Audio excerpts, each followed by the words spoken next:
Welcome back, fight fans. In today's video, we recap this past weekend's events from UFC Saudi Arabia, including Khamzat Chimaev's reaction to Robert Whittaker's electrifying knockout win. Conor McGregor hits the microphone at Bellator Ireland last night to give fans an update. Turki Alalshikh wants Zack Snyder to direct a UFC movie. Donald Trump jokes about having Dana White create a migrant fight league. And we'll get to your top comments from yesterday's video. We have all that and more in today's video, so don't be scared, homie. Knock out the like button, subscribe to the channel, click the bell notification, and in the words of Big John McCarthy, let's get it all! Khamzat Chimaev couldn't make it to UFC Saudi Arabia on Saturday night, but he was definitely watching from afar. Chimaev was supposed to fight Robert Whittaker in the main event in Riyadh, but he had to pull out because of a nasty illness. Instead, Ikram Aliskerov, who has only lost to Chimaev, stepped in at the last minute to keep the show going. This adds to a concerning pattern for Chimaev, as he's now fighting just once a year, following a long break after his win at UFC 279 against Kevin Holland. Despite the setback, he's eager to get back in the ring with Whittaker, even sending a bold message on social media. Writing in Russian on X, Chimaev said, "Congratulations, Robert Whittaker, we are not done." He also showed support for Aliskerov, wishing him a speedy recovery and encouraging him to stay strong. As for Whittaker, his time against Chimaev might be running out. Dana White liked the idea of Whittaker being a backup for Israel Adesanya's middleweight title fight against Dricus Du Plessis this August at UFC 305. After agreeing in the cage, Whittaker expressed his desire for a rematch with Du Plessis, who, apart from Adesanya, is the only fighter to beat him at 185 pounds. Obviously, when you fought DDP, it didn't go your way, but do you think these last couple of performances have shown that actually that was an off night for you, and if you are at your best, you can beat anybody? Definitely, I'd like to think that. You know, I look at the paperwork. Since that fight, I've only improved. I've only gotten better, and yeah, I'm not saying that if I was on, I would have beaten him. I'm not going to take that away from him. He turned up on the night and beat me fair and square, and now he's the world champion because of it. Okay, he's a good fighter, and he's good at what he does. But I know I can do better. Will I beat him? Like, maybe he gets his hand raised again. But I know I can do better, and I know I didn't put my best foot forward in that fight, and I want to run it back because of that. It's funny, right? Because I feel like for years, Israel was the guy you were chasing and wanted to run it back with, and now it seems DDP has sort of overtaken him in the hit list. Is that right? To a degree, like, Adesanya's still on that list, mate. But I honestly feel like my goal in martial arts, in mixed martial arts, in combat sports, is to live up to my own potential. That's the only thing I want to achieve, because I know how good I am. I'm the most dangerous middleweight on the planet, and everyone knows that. But like, they're big shoes to fill, and I want to live up. That's the only thing I ask for every fight. Every time I step in that octagon, is just to allow me to do what I train, to live up to my own potential. And tonight, I feel like I did that, and yeah. They've obviously asked you about being a backup. Dana was here and said he would love you to be a backup if you were open to it.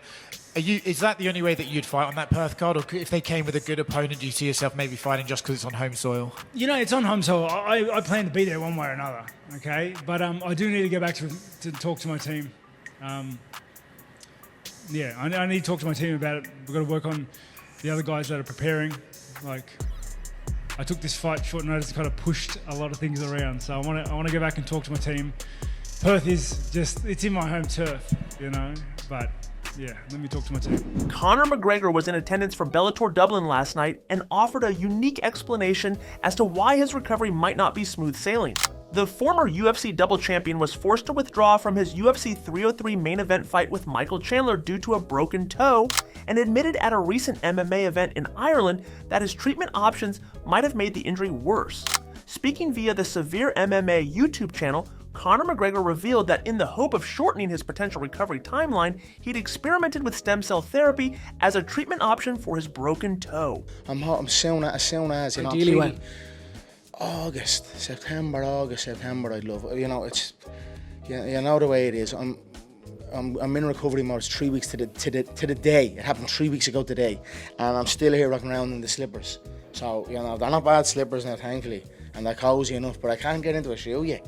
So, you know, they put I've done everything they asked. They put stem cell into my foot. They took it from the back. They put it in my foot, 20 milligrams of stem cell out my own back from the bone marrow in. and I was like right into the break. So and then I got a bit, and then there was a little bit left over. I said, yeah, lob it into my shoulder there. It feels a bit sore. And now my shoulder is actually feeling amazing. That stem cell's good stuff. I'm at really getting an eye opener of that stem cell. To be honest with you, but my fucking toe is sore, mate. And I don't know whether the stem cell into the break was the right move, because now it's like I have fucking, you know the way the chicks put in filler in their face and all. They have a little thing. My fucking baby toe looks like that. I don't think it's the swelling anymore. I think it's just the flu. I just think it's the stem cell in my toe. So I'm like, going to have a fucking swollen toe looking thing all the time now. I don't know. But I'm just recovering, my man, and that's it, day by day. Last question. Would you like it to be against Michael Chandler still? Do you expect it to be against Chandler? Yeah, I would, but I don't, I would. Because, I would hope so, I would see so. But, again, I'm on the journey, I'm on my path to get this right for my team and my fans. We deserve this, and I'm going to fucking bring it home for us, and that's it. Dana White has reacted after Conor McGregor hinted that he plans to return to the octagon in August or September. When asked about Conor's UFC 303 withdrawal, Dana White gave the following response. As for Conor McGregor's claim that he plans to be ready to return to the octagon in either August or September, Dana White said, obviously, Conor McGregor is out with injury. He did some interviews today where he said, he's going to stay focused. He's going to try and get back as soon as he can. Who said that? Conor did. Yeah, okay. He would like a date in around September or August. Would you be open to creating a date for him, or does he have to fit into the schedule? I don't know right now. Yeah, our schedule's laid out, so we'll see. I'm not doing anything until I know that Conor is healthy. It's not even worth talking about until, what about September? What about October? He's not ready. So why even talk about that? The chairman of the General Entertainment Authority has a big plan for a blockbuster UFC movie, and Dana White seems to be on board. You'd think the chairman of the GEA might take a break after the fantastic UFC event in Saudi Arabia, but the broadcast ended with a hint that a big-budget MMA film might be in the works. Dana, I'll start with you. What a week now that this live event is in the can. Your thoughts on all that just transpired? Yeah, it was amazing. Obviously, our first time in the kingdom and my first time here, and it was a great experience. So we're looking forward to the next one. The hospitality here is otherworldly. We were so privileged to be here. What are your thoughts in terms of now taking mixed martial arts in Saudi Arabia to the next level? First of all, I thank Dana. I am shocked. I know the UFC here have a lot of fans, but you see now, it's changing my mind now. I don't think there is a lot of fans like this. 12,000 until 1 a.m. And now I am asking Dana to the next card. We want to make it 30,000 here. Wow. We are waiting. And we want women also in the next fight. So the UFC live event has never been a hotter commodity. How soon do you think we could get another live event back here in Saudi Arabia? We'll be back next year. We'll be back next year. In the first quarter, we'll talk. Yes, first quarter next year. Yeah. All right, so we're going to do it big next year, hopefully 30,000. Big one. He promised me to have a big card. Let's see.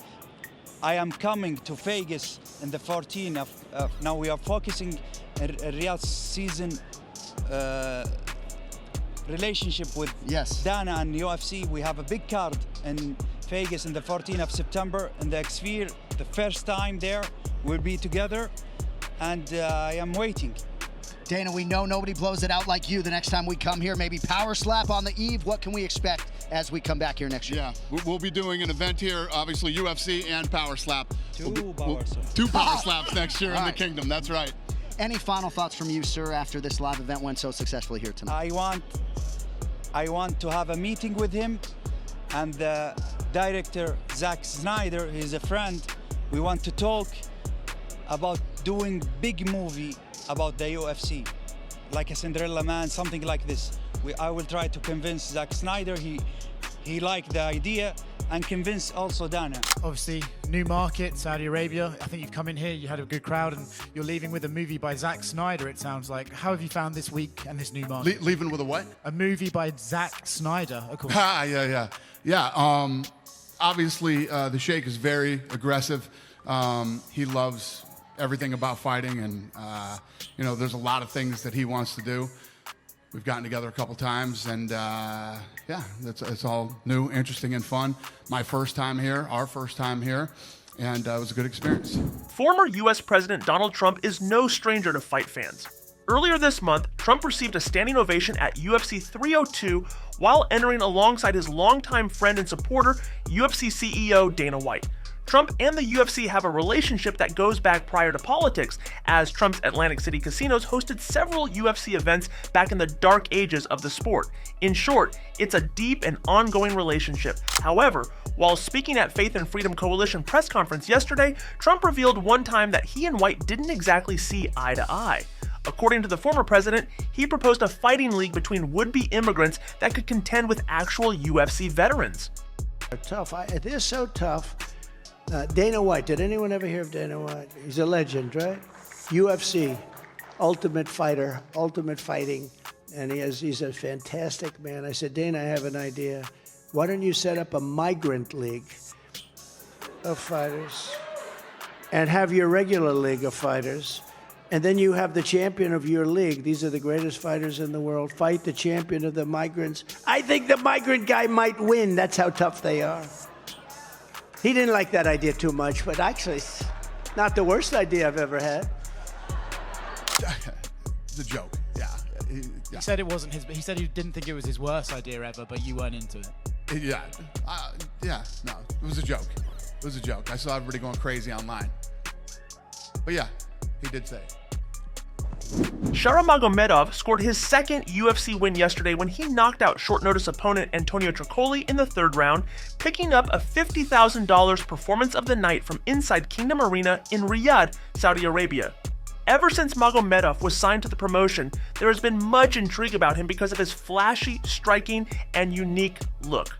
Thus far in his UFC career, he has only fought in the Middle East, making his debut in Abu Dhabi at UFC 294. Fans have wondered if he will be making his US debut anytime soon, and on Saturday, we got the answer: no. People also wondering a lot about Shara if he can compete in the United States. Can he? Yes. Probably not. We'll keep him out here. Now let's take a look at the top 3 comments left on yesterday's video. At Apollo Lang says, yeah, broken toe, lol. More like his nose. At Pit Fit Hut Fan says, saw people in judo and jiu-jitsu competitions who broke their toe, had it put back and taped and continue with the competition. If Conor would have just pushed through and win, he would have been praised. If he lost, he had an excuse. Conor is just being the entitled superstar that he is. And this viewer says, this dude is in a major lawsuit for rape and assault in his homeland. He's screwed. None of this is legit. The authorities released this information a few days ago. If you want your comments highlighted on tomorrow's video, simply comment down below. We'll highlight the top best comments, good, bad, or indifferent, and feature them in tomorrow's video. And that does it for today's video, but make sure you're liking this video, subscribing to this channel, and clicking the bell notification so you can get notified every time we drop a new video. And in case you missed it, check out yesterday's news.